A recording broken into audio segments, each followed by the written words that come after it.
kepada semua yang hadir ini, apa sangkaan Anda kepada Allah Subhanahu wa taala? Apakah Allah akan mengadab Anda atau Allah akan mengampuni Anda dan memasukkannya ke surganya? Apa sangkaan Anda kepada Allah?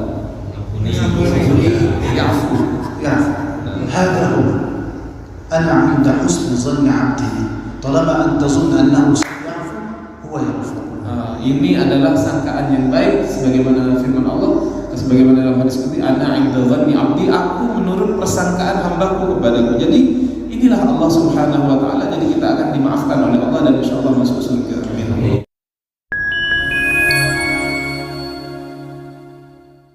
Bismillahirrahmanirrahim. Assalamualaikum warahmatullahi wabarakatuh. Bismillahirrahmanirrahim. Alhamdulillahirabbil alamin wa sallallahu ala sayyidina Muhammadin wa ala alihi wa sahbihi ajma'in. Amma ba'd. Alhamdulillah, puji syukur kepada Allah Subhanahu wa taala, kita masih diberikan nikmat sehat sehingga bisa berkumpul beribadah di rumah Allah. Amin Allahumma amin. Alhamdulillah, pagi ini kita bersama lagi guru kita Fadilatul Syekh Muhammad Hasan. Beliau sebagaimana yang kita tahu adalah seorang da'i ilallah yang diutus oleh negara Mesir, oleh Al-Azhar Syarif untuk berdakwah di Indonesia, dan alhamdulillah kita diberikan nikmat oleh Allah untuk bisa menimba ilmu dari beliau. Mudah-mudahan beliau Syekh Amr jauh-jauh dari Mesir ini memberikan manfaat yang sebesar-besarnya bagi kita bisa menimba dari ilmu dari beliau, dan insyaallah beliau bersama kita sampai bulan Januari tahun depan, dan setelah itu tugas beliau di Indonesia sudah selesai. Mudah-mudahan di sisa waktu yang 5 bulan ini kita mendapatkan manfaat yang sebesar-besarnya dari beliau. Amin Allahumma amin. Berikutnya kita akan simak bersama-sama. Mari kita buka hati kita untuk mendengarkan hikmah-hikmah pelajaran yang akan disampaikan oleh beliau Syekh Muhammad Hasan. Bila fadilatihi falyatafadhal mashkura. Assalamualaikum warahmatullahi wabarakatuh. Waalaikumsalam. Alhamdulillah wa sallallahu wa sallam wa baraka ala sayyidina Muhammadin wa alihi wa sahbihi ajma'in. Amma ba'd. Alhamdulillah, في شهر ذي الحجة انتهينا من شرح الحج وكيفيته، وكنا قبل أن نبدأ في الحج توقفنا في الجنائز وتوقفنا عند الصلاة على الميت. Alhamdulillahirabbil alamin. Kita sudah menjelaskan pada bulan Dzulhijjah kemarin perihal masalah manasik haji. Kita sudah jelaskan di bulan Dzulhijjah, dan sebelumnya kita sudah pernah dulu membahas tentang jenazah, tentang hukum jenazah. Pada kesempatan kali ini kita akan menyempurnakan pembahasan kita tentang jenazah, insyaallah. Alhamdulillah, kullu 'am wa antum bi khair. Ahlan wa sahlan bi shahr milad al-habib sallallahu alaihi wa sallam. Nas'al Allah subhanahu wa ta'ala an yu'ida 'alaina wa 'alaikum bil farhati was surur. Alhamdulillah, kullu 'amin wa antum bi khair. Alhamdulillah, sekarang kita masuk ke bulan Rabiul Awal, Rabiul Tsani, bulan kelahiran baginda Nabi besar Muhammad sallallahu alaihi wasallam. Mudah-mudahan di bulan Maulid ini menambah kebahagiaan kita dengan baginda Nabi besar Muhammad sallallahu alaihi wasallam. في المرة الماضية شرحنا كيفية صلاة الجنازة وعرفنا أنها 4 تكبيرات. بعد التكبيرة الأولى نقرأ الفاتحة، وبعد الثانية نصلي على الحبيب صلى الله عليه وسلم، وبعد الثالثة ندعو للميت، وبعد الرابعة ندعو لنا وللمسلمين أجمعين. Pada penjelasan tentang sholat jenazah kemarin kita sudah menjelaskan bahwasanya sholat jenazah itu 4 rakaat, 4 takbir. Di takbir yang pertama kita membaca Al-Fatihah, di takbir yang kedua kita bersalawat kepada baginda Rasulullah SAW, di takbir yang ketiga kita membaca doa untuk mayit, di takbir yang keempat membaca doa untuk kita dan untuk semua umat muslimin. هنا الحبيب صلى الله عليه وآله وسلم يبين لنا أن من يصلي على الميت ال4 تكبيرات له قيراط، والقيراط هذا مثل جبل أحد. ومن شهد دفنه أي شيع الجنازة إلى القبر وشهد دفن الميت له قيراط آخر. Dijelaskan oleh baginda Nabi besar Muhammad SAW bahwasanya orang yang kemudian sholat jenazah ini mendapatkan pahala sebesar 1 qirat, sebanyak 1 qirat. 1 qirat ini adalah pahala yang besarnya seperti gunung Uhud. Andaikan kemudian dia mengikuti jenazah itu sampai ke kuburan dan menyaksikan sampai dia selesai dikuburkan, maka orang tersebut ditambah lagi pahalanya 1 qirat yang lain. القيراط هذا مثل جبل أحد. جبل أحد طوله هكذا 7 كيلومتر، وعرضه هكذا 3 كيلومتر، وارتفاعه 1077 متر. يعني انظر حجم الثواب العظيم. الله سبحانه وتعالى سيعطي لمن يصلي على الميت الجنازة قيراط، ويعطي أيضا لمن يشهد دفنه قيراط. القيراط مثل جبل أحد وزنا في الثواب. Maka 1 qirat ini pahala yang sebesar gunung Uhud. Kalau kita lihat gunung Uhud itu panjangnya gunung Uhud itu 7 kilo, lebarnya 3 kilometer, irtifa'u 1077 meter, 1770 meter. Apanya? Tingginya 1770 meter. Dan pahala bagi orang yang sholat jenazah kemudian mengikutinya sampai ke kuburan dan melihat prosesi pemakamannya itu adalah dia mendapatkan pahala seberat gunung Uhud ini. Bayangkan betapa besar pahala orang yang sholat jenazah dan hadir ke pemakaman mayit. Al-hadits rawahu al-Imam Muslim an Abi Hurairah radhiyallahu anhu wa arda. Izan لا يفوتك الصلاة على الميت، ولذلك مشايخنا في الأزهر رضي الله عنهم كانوا يفعلون هذا في كل يوم، حتى ولو لم تكن هناك صلاة جنازة يصلي بنفسه على من مات من أولاد من المسلمين 4 تكبيرات، يرده كل يوم هكذا، مثلا بعد صلاة العشاء وبعد انتهاء من الوتر يقول هكذا، يصلي 4 تكبيرات على من مات من المسلمين صلاة الغائب فيأخذ القيراط الثواب. Maka yang dicontohkan oleh masyayikh yang ada di Al-Azhar Asy-Syarif di Mesir sana, dari saking agungnya pahala orang yang sholat jenazah ini, maka mereka kemudian setiap hari hampir mereka melakukan sholat jenazah ini walaupun tidak ada mayitnya. Mereka sehabis sholat witir, selesai itu mereka langsung sholat 4 rakaat sholat ghaib dengan niat saya sholat ghaib terhadap umat muslim yang telah meninggal. 4 takbir selesai. Dengan melakukan itu setiap hari, maka mereka mendapatkan pahala 1 qirat tadi. طيب إذا انتهينا من الصلاة على الميت يسن أن نمشي خلف الجنازة، يسن أن نمشي إذا كان المكان المقابر الذي سندفن فيه قريبا، أما إذا كان بعيدا لا بأس أن نركب. Maka setelah kita melakukan sholat jenazah itu selesai, maka kita mengikuti di belakang mayit itu mengantarkannya ke kuburan. Andaikan kuburannya dekat, kita mengikutinya bisa sambil berjalan. Andaikan kuburannya jauh, boleh kita mengendarai kendaraan baik mobil ataupun sepeda motor dan lain-lain. الآن نأتي إلى شكل القبر الذي كان النبي صلى الله عليه وسلم يدفن أصحابه فيه.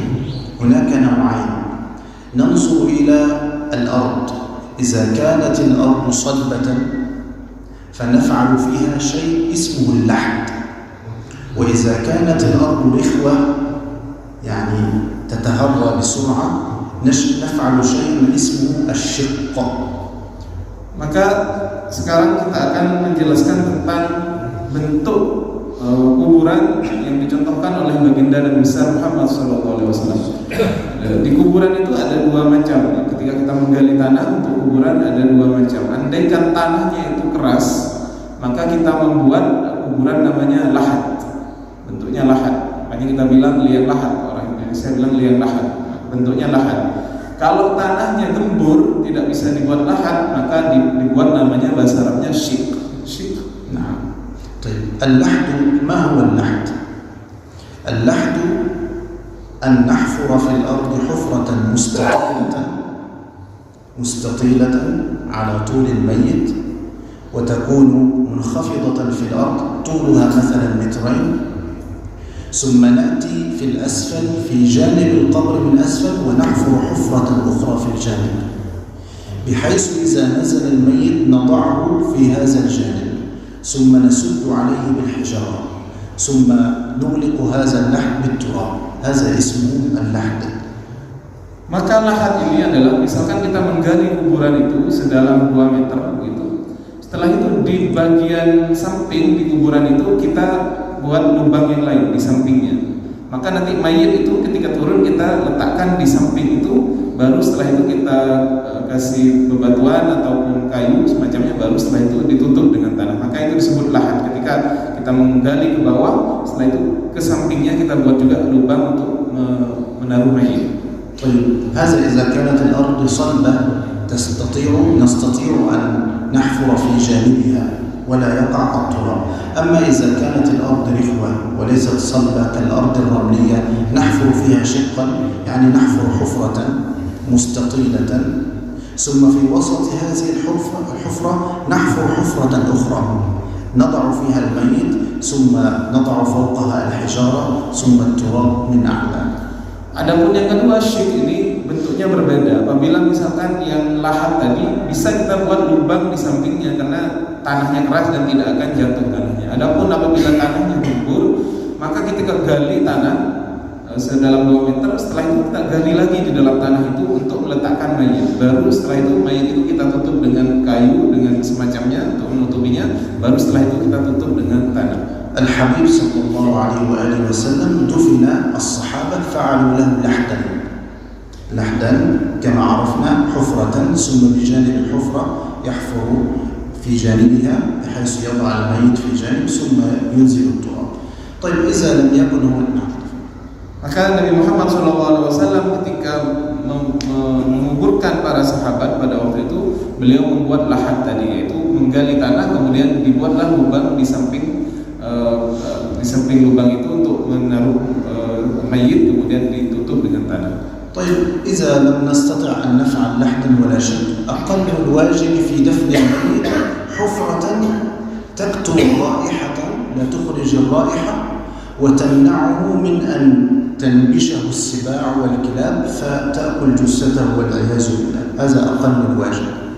Adapun semisal kita sudah tidak bisa membuat lahat ataupun syak tadi, maka paling minimal ketika kita menguburkan mayit adalah kedalamannya itu mampu menutupi daripada bau, jadi baunya tidak keluar. Yang kedua juga kedalamannya itu mencegah hewan-hewan untuk kemudian menggalinya. Itu kemudian minimal kalau mau menguburkan mayit itu yang kita jaga, jadi tidak kemudian berbau keluar, kemudian tidak digali oleh hewan-hewan.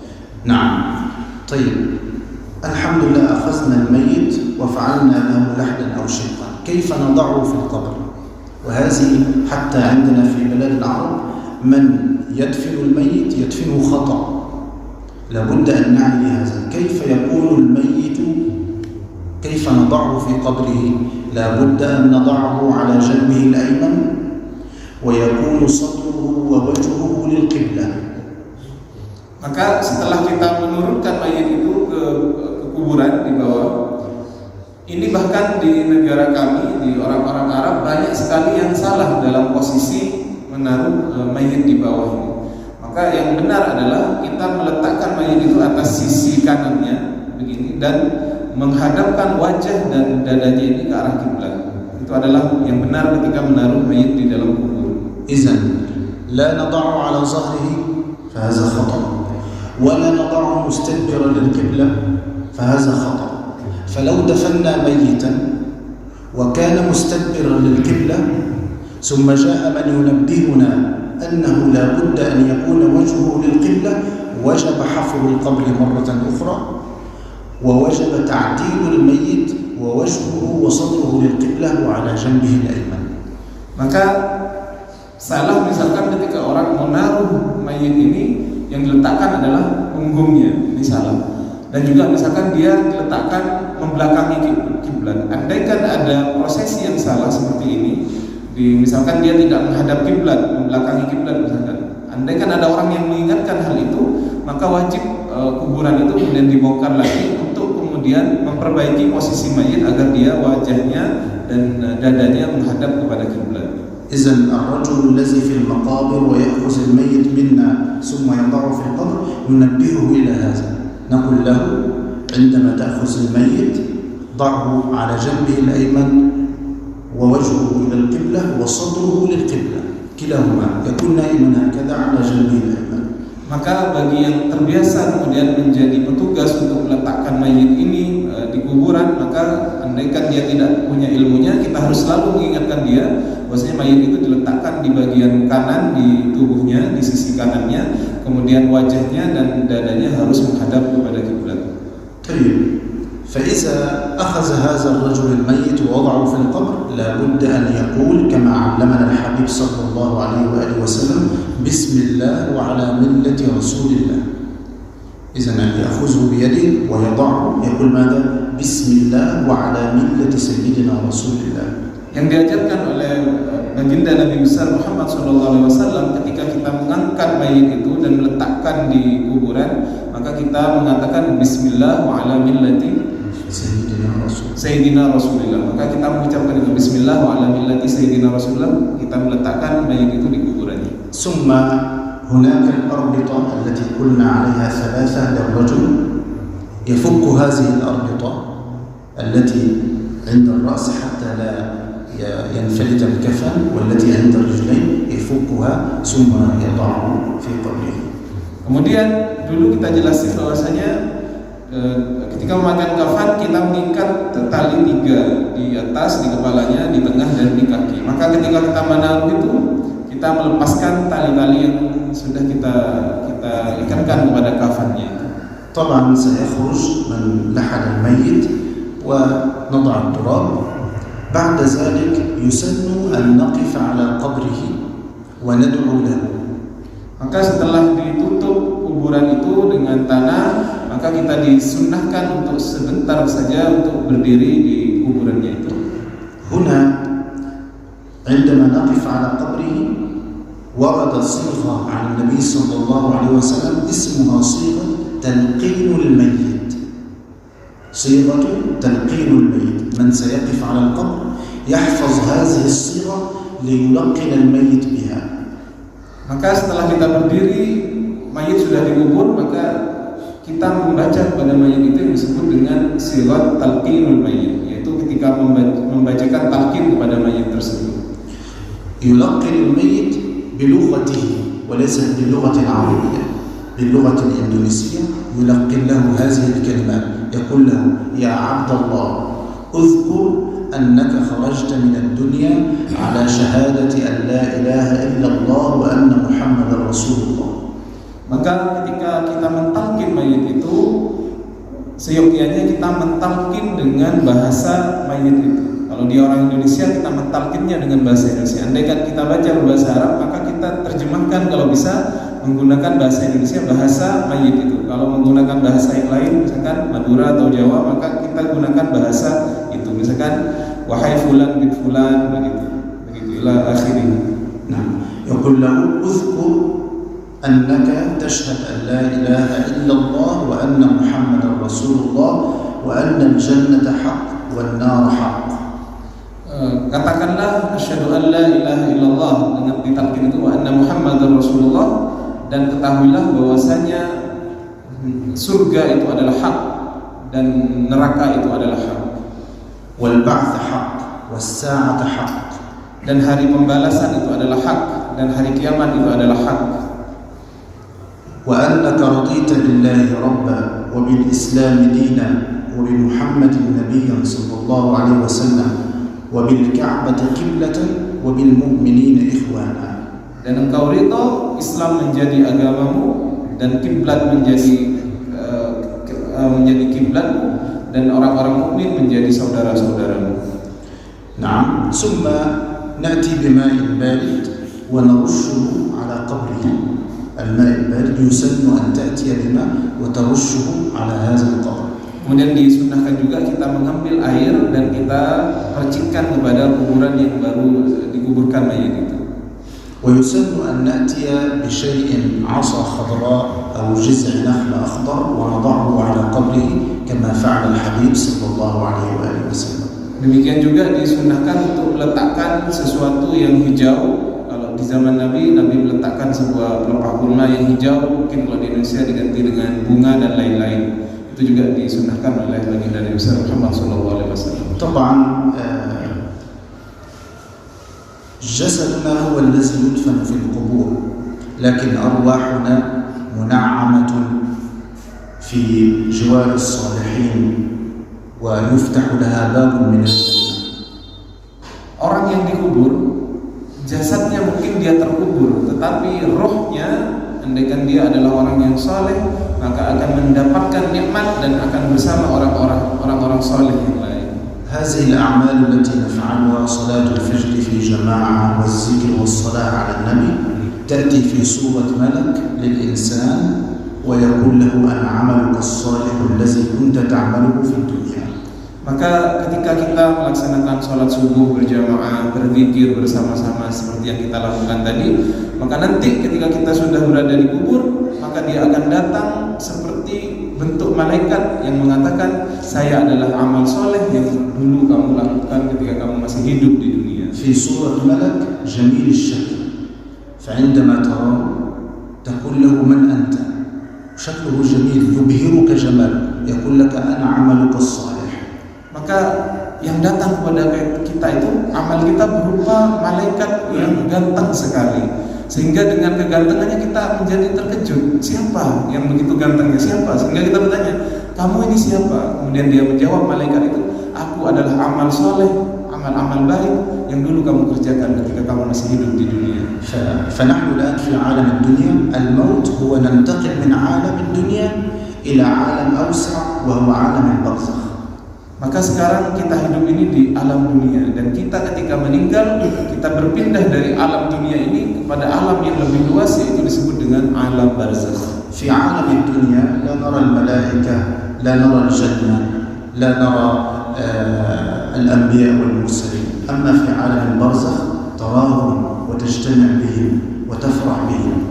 Di dunia ini kita tidak bisa melihat malaikat, tidak bisa melihat arwah yang lain. Adapun ketika kita sudah masuk ke alam barzakh, maka kita diperlihatkan oleh Allah, kita bisa melihat malaikat, kita bisa melihat juga arwah-arwah yang lain. فنشكر الله سبحانه وتعالى على نعمة صلاة الفجر في جماعة وعلى نعمة الذكر وحضور مجالس العلم، فهذه هي الثمن الذي نأخذ الجنة مقابل له.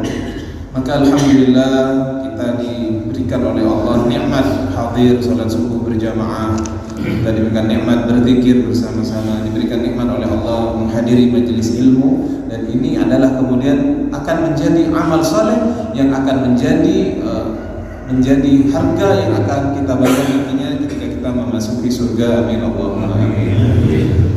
Wassallallahu wasallam ala sayyidina Muhammadin wa alihi wasallam. Dipersilakan kalau ada yang ditanyakan tentang jenazah dan hal-hal lain yang sudah dijelaskan. Waalaikumsalam.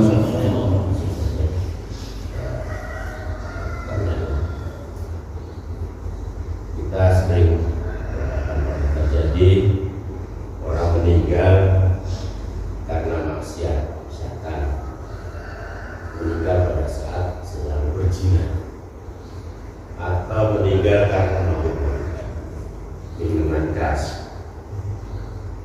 Bagaimana hukumnya karena mayat ini, bila apa ini perlu disolatkan yang tersebut? Yang kedua, bagaimana hukumnya mayat yang dimakamkan di dalam peti? Terima kasih. Assalamualaikum warahmatullahi wabarakatuh. Waalaikumsalam warahmatullahi wabarakatuh. As-soal al-awwal, hal musalli liman mat wa huwa في معصية مثلا يزني أو مثلا يشرب الخمر هل نصلي عليه؟ الحمد لله. طبعا رجل يشرب الخمر أو من يزني ثم مات، نحن لا نستطيع أن نحكم عليه بأنه من أهل النار، لأنه ربما بعدما انتهى من الخمر وقبل موته تاب إلى الله بينه وبين الله ولم يراه أحد، أو تاب إلى الله. طبعا نصلي عليه وندعو له ونتصدق عنه ونفعل له ختمة قرآن ونهدي ثوابها له لأنه مسلم. Maka apabila ada orang meninggal dalam keadaan maksiat seperti ini, kita harus berhusnudzon kepada Allah Subhanahu wa taala. Mengapa harus berhusnudzon? Kita tidak tahu apakah dia setelah melakukan maksiat itu apakah dia bertaubat kepada Allah. Bisa saja dia bertaubat kepada Allah dan kita tidak mengetahui. Maka kita harus berhusnudzon kepada Allah Subhanahu wa taala dan kepada orang yang meninggal ini, sehingga kita tetap mensolatinya, kita mendoakannya, kita mentahlilinya, kita menghadiahkan bacaan-bacaan kita kepada orang yang meninggal ini.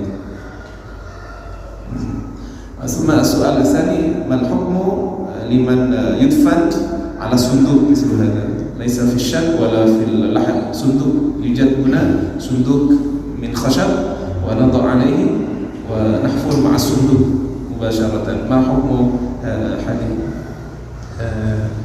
تحفر في الأرض حفرة ولكن نضع يعني الميت داخل الصندوق مثل هذا ونضعه على الأرض.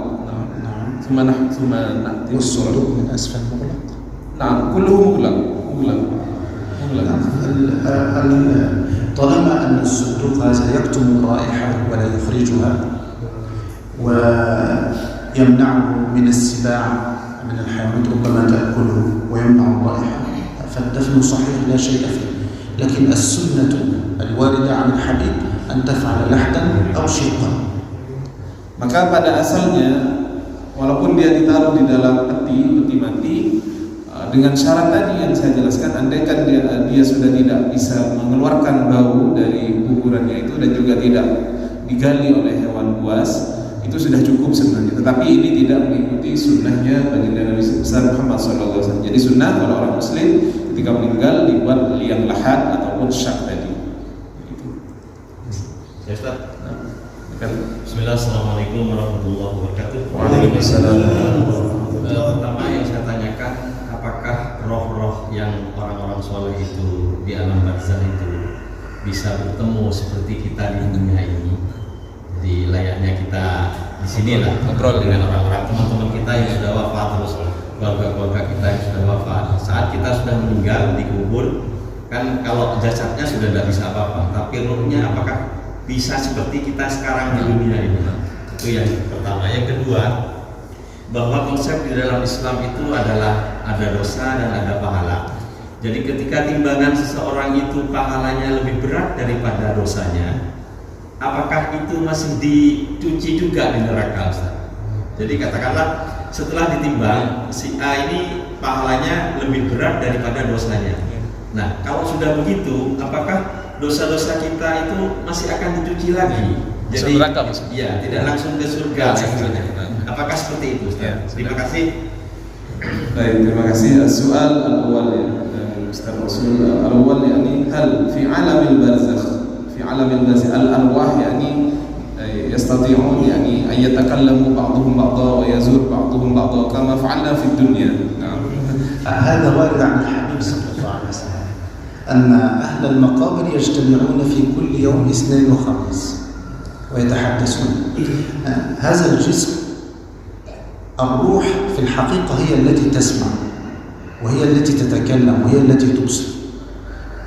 غير ما هنالك أن هذه منافس فقط للروح. يعني الروح السر الإلهي الذي في داخل الإنسان في الحقيقة هي التي تسمع، هي التي تبصر، هي التي تتكلم، وهذه الأشياء منافذ لها فقط. فإذا انفصلت هي عن الجسد وذهبت إلى عالم البرزخ تلتقي بمن تحب، لكن شكل الروح هذه لا نعلم كيفيتها، لأن الله سبحانه وتعالى أخفى عنا علمها.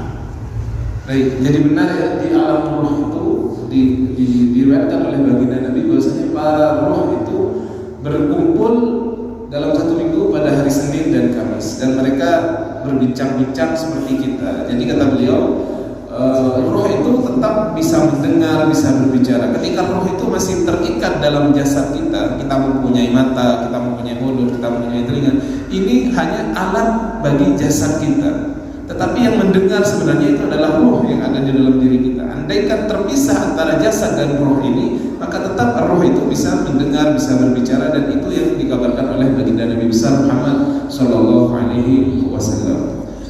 Thumma as-su'al ats-tsani, yani binisbati li al-mizan fil akhirah liman kana hasanatuhu akthar min sayyi'atihi, hal hadha ar-rajul لابد أن يدخل النار أولا قبل أن يدخل إلى الجنة، لأن حسناته أكثر من سيئاته، ولكن يوجد سيئات. هل السيئات هذا يسبب هذا الرجل لإدخاله النار أولا ثم إلى الجنة؟ لا. في الميزان إذا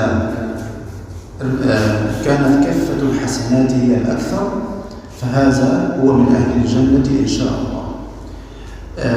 طبعا وإذا كانت له سيئات، هذه السيئات الله سبحانه وتعالى إن شاء عفى عنها وإن شاء عاتبه أو عذبه عنها. فإن تاب عنها في الدنيا خلاص ما في سيئات. لو أنا أفعل السيئة وبعدها تبت إلى الله وندمت واستغفرت ما في سيئات، خلاص لم تكتب عليك. Maka di mizan nanti orang itu akan ditimbang apakah banyak pahalanya apa dosanya. Ketika lebih banyak pahalanya maka orang itu min ahlil jannah. Bagaimana dengan sayiat itu yang dilakukan? Maka ini adalah hak prerogatif Allah. Bisa saja Allah kemudian mengampuninya ataupun mengadab orang itu dengan dosa tadi. Adapun orang yang ketika masih di dunia dosa-dosanya itu sudah dia taubati, dia sudah bertaubat kepada Allah, dia sudah menjadi orang yang soleh, bertaubat atas semua dosanya itu, maka insya Allah orang yang semacam ini adalah min ahlil jannah. Hal yadkhul jannah biduni yadkhul ilan. Jadi bisa saja orang sudah bertaubat dari dosa-dosanya, walaupun pernah tertulis dia melakukan dosa itu sudah dihapus. Maka bisa saja dia kemudian langsung dimasukkan ke surga tanpa lewat ke neraka dahulu. Al-Habib sallallahu alaihi wasallam yaqul fil hadis, as-salatu ila as-salah wal-jumu'ah ila al-jumu'ah wa Ramadan ila Ramadan mukaffiratun lima bainaha min az-zunub ma lam turtakab al-kaba'ir. Yani anta sallayta as-subh wa satusalla az-zuhr, حصل منك معصية لأن الإنسان بطبيعته يقع في المعاصي، صليت الصبح غفرت هذه السيئة محيت ما لم ترتكب الكبائر. الكبائر هي المشكلة، تحتاج إلى توبة نصوح قوية ولا تعود إلى الكبيرة مرة أخرى. Baginda Nabi besar Muhammad SAW dalam sebuah hadis menjelaskan dari sholat ke sholat yang lain, dari sholat Jumat ke sholat Jumat yang lain, dari bulan Ramadan ke bulan Ramadan yang lain adalah menghapus daripada dosa-dosa. Maksudnya bagaimana? Andai kan sekarang kita sholat subuh dan nanti kita menunggu untuk sholat zuhur. Di antara subuh dan zuhur ini misalkan kita melakukan maksiat, tetapi kita sholat nanti sholat zuhur, maka maksiat di antara subuh dan zuhur ini dihapus oleh Allah Subhanahu wa taala. Seakan-akan dia tidak melakukan maksiat kecuali ketika dia melaksanakan dosa besar. Maka dosa besar ini perlakuannya lain, maka harus perlu kita taubat nasuhan. Kalau itu dosa-dosa kecil, maka akan hilang, akan gugur di antara sholat yang satu dengan sholat yang lain. نعم وكذلك لو كانت المعصية حق من حقوق العباد. هذه مثلا إنسان أخذ مالا من أحد لابد أن يرد إليه المال، أخذ أرضا يرد إليه الأرض، أكل ماله في شيء يرد إليه هذا الشيء، لأن هذا لا يغفر بالتوبة فقط وإنما لابد مع التوبة رد الحقوق لأصحابها. Juga kemudian yang berat adalah masalah dosa terhadap insan, dosa terhadap manusia, haknya manusia. Maka apabila misalkan orang mengambil haknya manusia, mengambil hartanya manusia yang lain, maka hal seperti ini tidak diampuni kecuali kita sudah menyelesaikan hak antar manusia itu. Maka hak dengan manusia ini sangatlah berat. Kalau dengan Allah Subhanahu wa taala bisa gugur hanya dengan salat, maka kalau hak dengan manusia harus benar-benar kita selesaikan. ممكن أنا أسأل لك سؤال؟ تفضل. لنا جميعا يعني ما تظن في ربك؟ هل يعذبك أم يغفر لك ويعفو عنك؟ Saya ingin tanya kepada semua yang hadir ini, apa sangkaan Anda kepada Allah Subhanahu wa taala? Apakah Allah akan mengadab Anda atau Allah akan mengampuni Anda dan memasukkannya ke surganya? Apa sangkaan Anda kepada Allah? يعفو. هذا هو. أنا عند حسن ظن عبدي طالما أن تظن أنه سيعفو هو يغفر.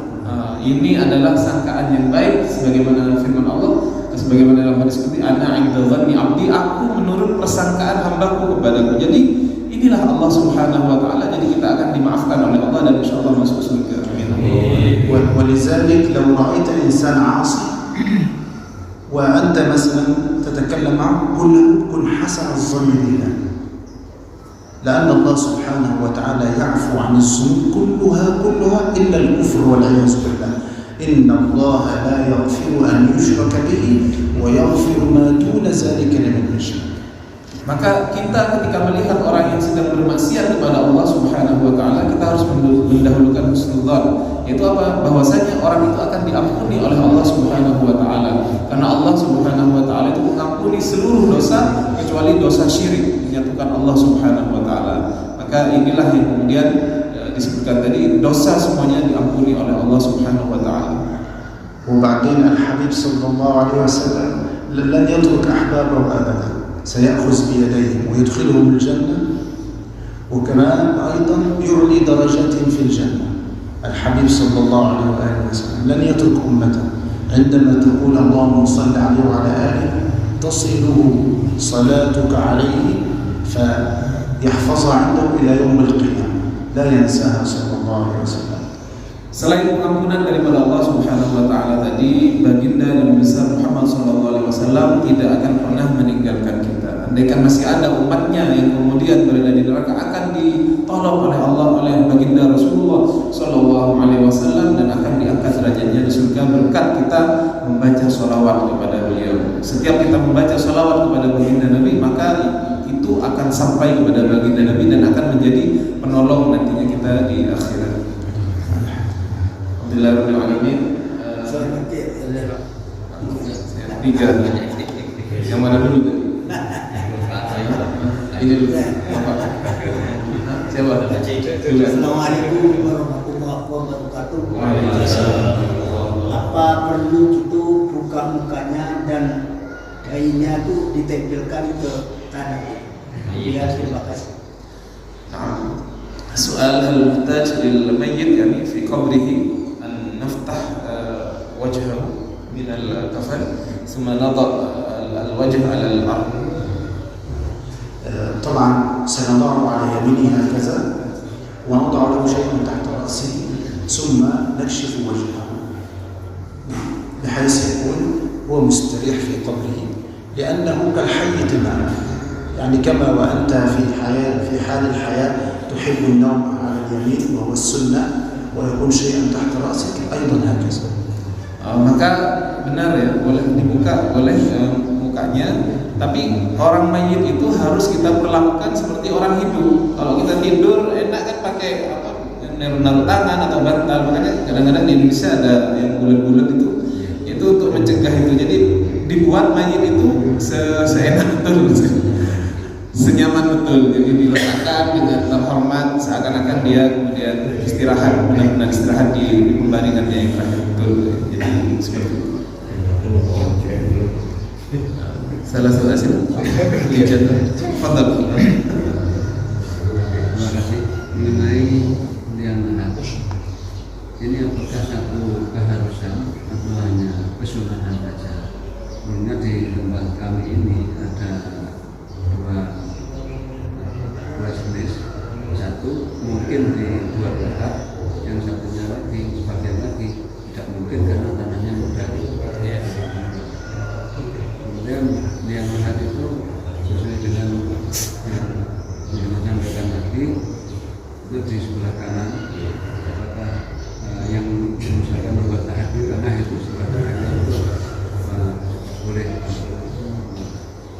السؤال يعني هل اللحد هذا من السنة أو يعني لا بأس أن نتركه؟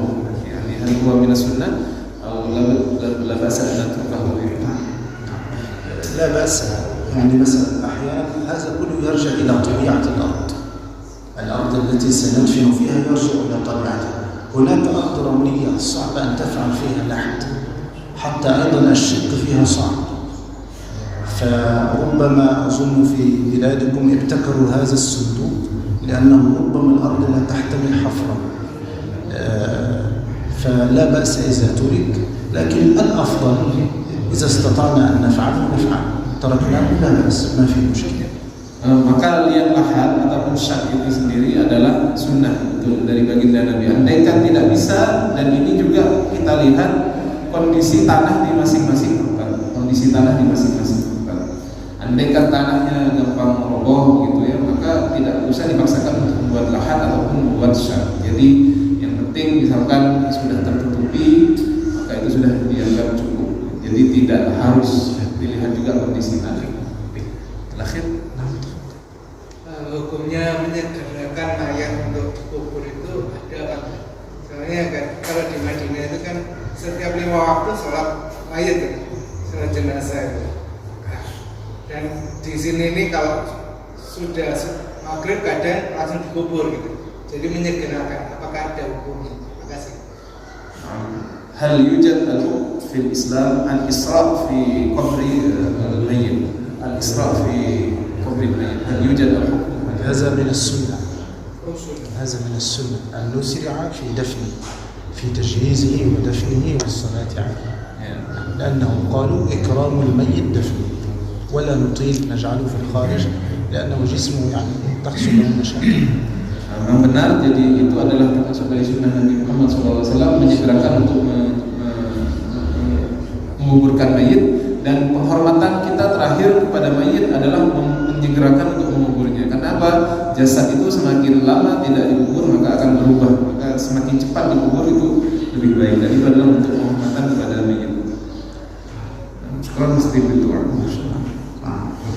Alhamdulillah, wassallallahu wasallam ala sayyidina Muhammad.